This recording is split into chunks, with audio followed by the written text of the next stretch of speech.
Dropbox going for the hearty 10% plus plunge the other day at market close. What the heezy. As a finance YouTuber, I think to be doing this right, I'm supposed to be calling this a stock crash. Oh my gosh, the world is over. So here's the alternate thumbnail for you guys. I hope this gets you in the correct emotional state to be a purely analytical investing machine for optimal gains. But zooming back out to the 2-year chart, while we see that Dropbox is, while choppy, making a slow and steady march upward to the right, the more perceptive of you have also probably noticed that drop-offs like what we saw after earnings the other day aren't actually all that rare for Dropbox right after earnings. But I still decided to sell my shares last week, and in this video, while building a case for Dropbox's Tre Score, we're going to look into the growth potential, the current valuation, the management, MemeAbility, and since I live in Japan, the stock market is open while I sleep, and I love sleep score. And I'll also share about why I did what I did, and what I think about the stock going forward too. If you're new here, welcome to the channel. My name is Tre McKee, and here at Benevolent Investors, we aim to grow our portfolios while continually aiming to find the right balance between reinvesting for further growth and reinvesting in our communities, families, and loved ones through generosity. So if you're watching this video, I imagine you're already pretty familiar with Dropbox and the fact that they have 700 million users, which seems to be a never-ending growth statistic. It makes me wonder when they will connect the entire human population, along with 2.3% or 16.49 million of those being paid users.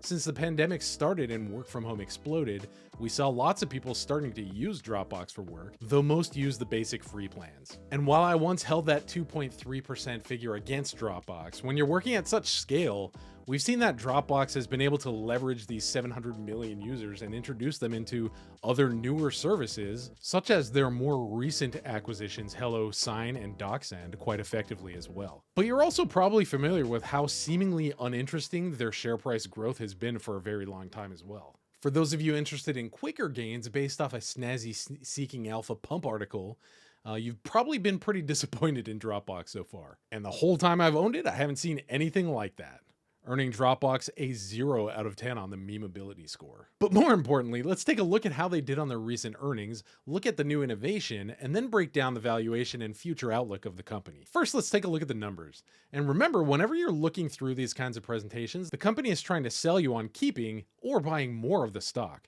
So we do need to look at things with a grain of salt.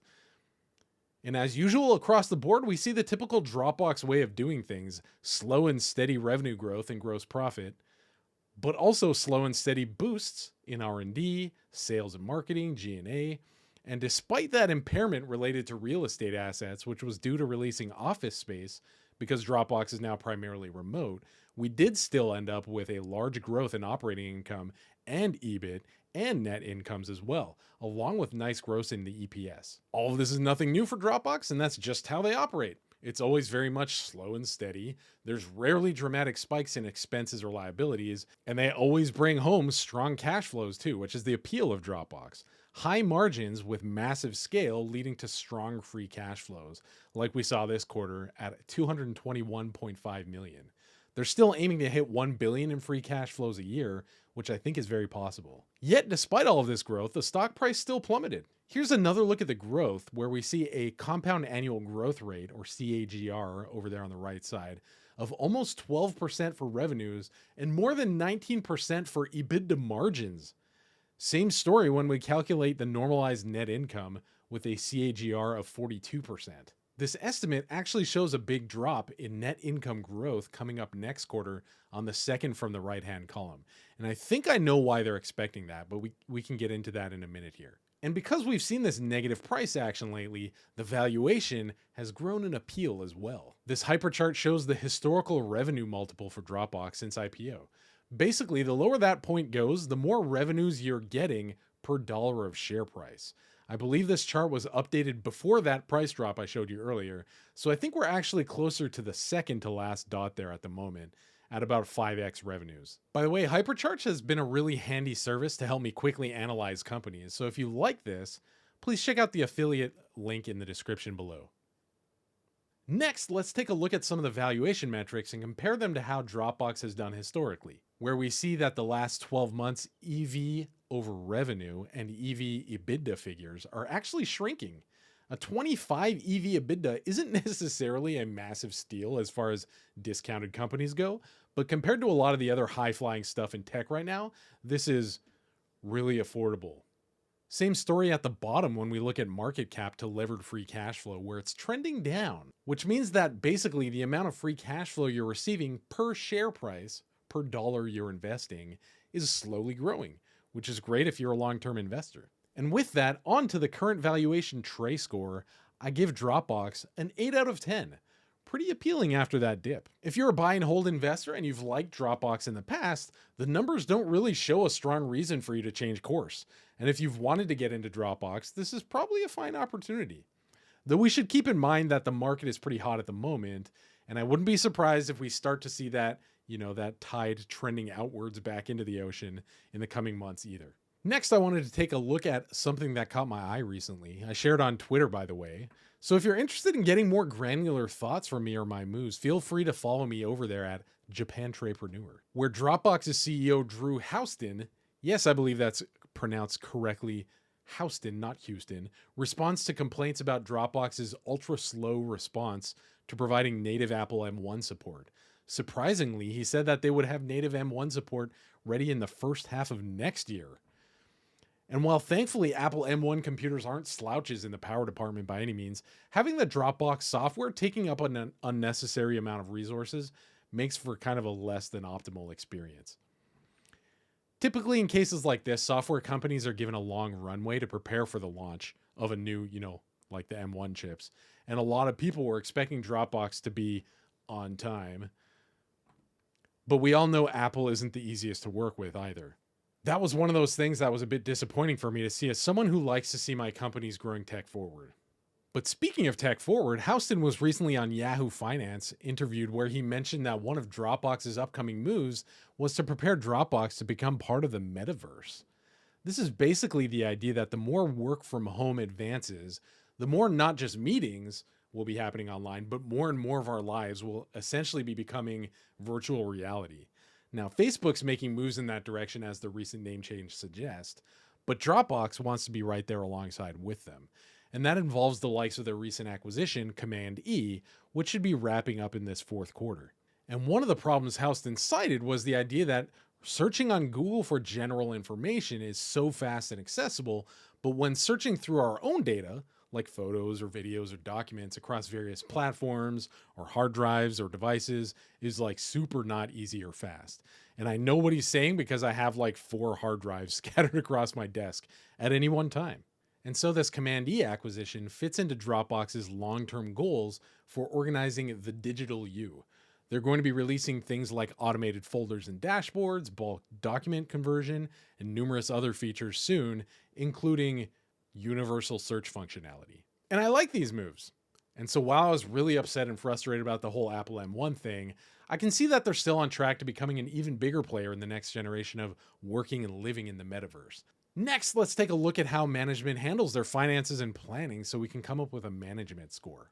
Breaking down the current ratio, which shows us how capable they are of paying their short-term liabilities, we see a super strong position of 1.74.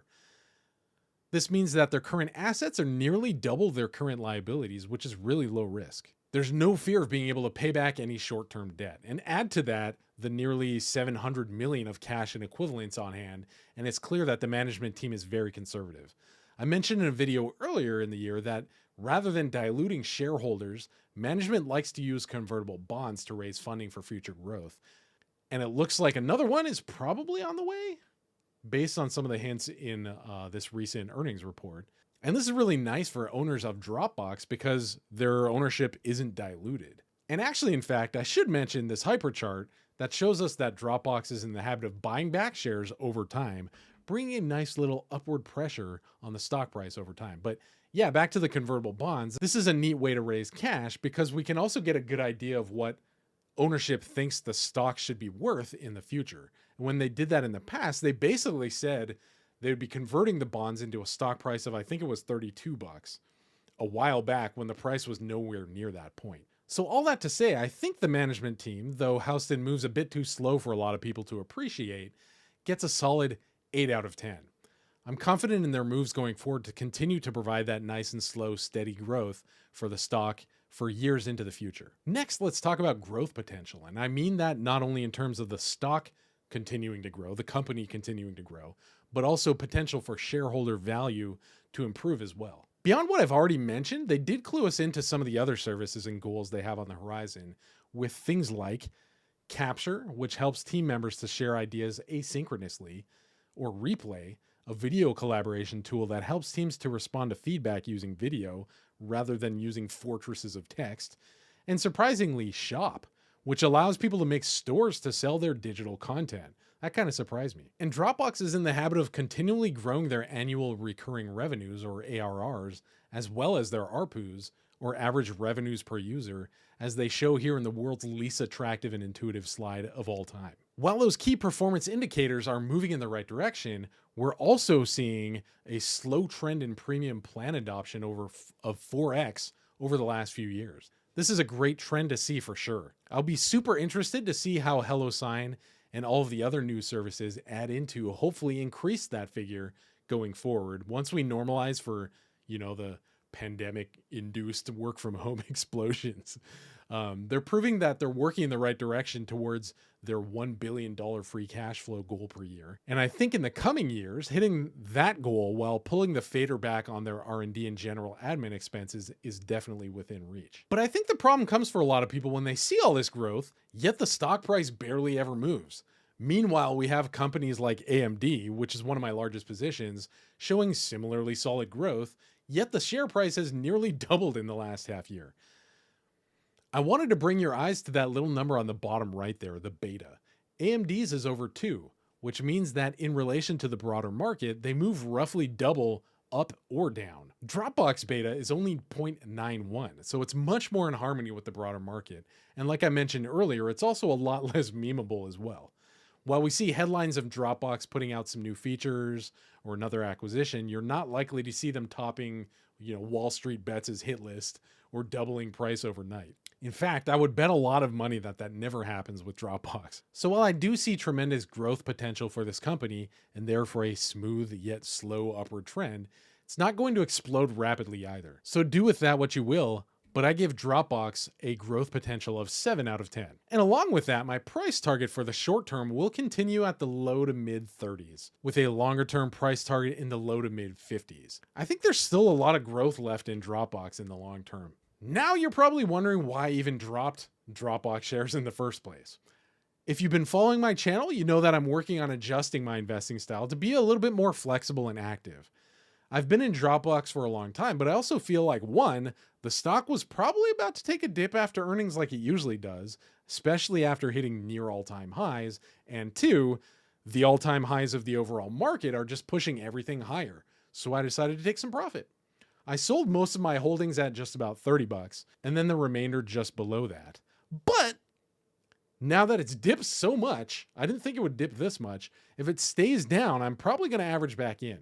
And that takes us to our final category. Since I live in Japan, the stock market is open while I sleep, and I love Sleep Score. And y'all know this stock is rock steady and provides almost no drama, so I give Dropbox a perfect 10 out of 10. Keep in mind that this whole Tre Score thing is mostly just for fun and is also heinously subjective, so feel free to let me know how you feel about this score. Would you change anything about it? Let me know down in the comments section.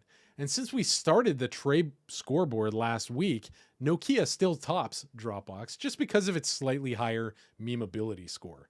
Nokia is also a really stable stock, but some have enjoyed its relatively short-lived memeness from a little while back. Now, if you're curious about what makes Nokia a good stock, check out my latest video up here. And if you're wanting to take a peek at my own portfolio, take a look at this video here. Love you guys, and don't forget to stay generous.